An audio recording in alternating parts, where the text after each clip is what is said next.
Hi అండి అందరికీ.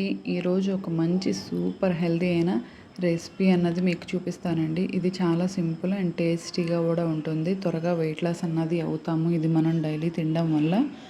ముందుగా దానికి కావాల్సింది జొన్న కిచిడి అండి ఇది నేను చేసేది. అందుకని ఒక కప్పు జొన్నలు తీసుకున్నాను. హాఫ్ కప్పు మనం జొన్నలు ఎంతైతే తీసుకుంటామో దానికి ఒక హాఫ్ కప్ అన్నది పెసరపప్పు తీసుకోవాలండి. ఈ రెండు కూడా నానబెట్టుకోవాలి బాగా. దీంతో పాటు కొంచెం పచ్చి బఠానీలు ఉంటాయి కదండి, ఆ బఠానీలు కూడా నానబెట్టుకోవాలి. నేనైతే కానీ మార్నింగ్ నానబెట్టేశాను ఇవన్నీ కూడా.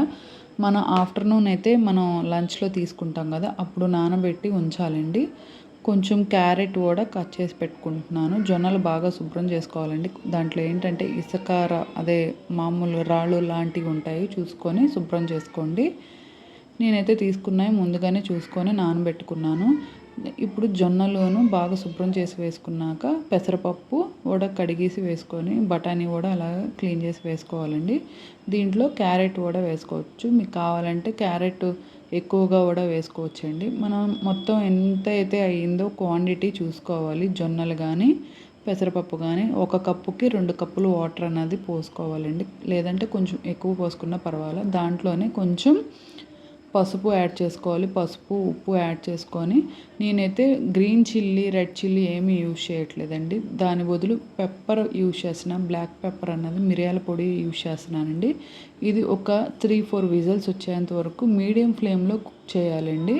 అప్పుడు మనకి జొన్న కిచిడి అన్నది రెడీ అవుతుంది. దీన్ని ఏంటంటే కొంచెం పోపు అన్నది పెట్టుకుంటే ఇంకా టేస్టీగా ఉంటుందండి.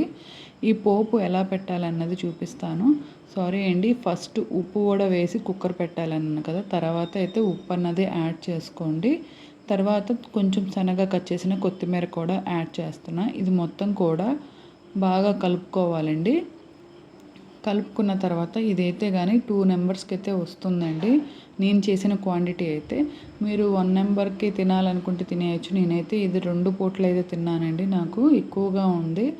దీంట్లో పోపు అయితే కానీ నేను నెయ్యితో వేస్తున్నా. మరి నెయ్యి ఎక్కువ వేసుకుంటే కానీ లావ్ అవుతాం, కానీ ఒక స్పూన్కి ఏమీ అనిపించదు.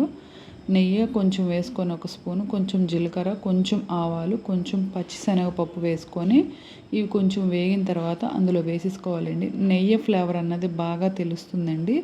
ఇలా వేసుకొని మనం ఉత్తిగా తినేసినా మనకి చాలా టేస్టీగా ఉంటుంది. మీకు కావాలంటే ఏదైనా కర్రీ అన్న యాడ్ చేసుకోవచ్చు, కానీ కర్రీ లేకపోయినా కానీ ఇది అన్నది చాలా టేస్టీగా ఉంటుంది. ఒకసారి తప్పకుండా ట్రై చేయండి. వీడియో నచ్చితే లైక్ చేసి సబ్స్క్రైబ్ చేసుకోండి. Thank you for watching.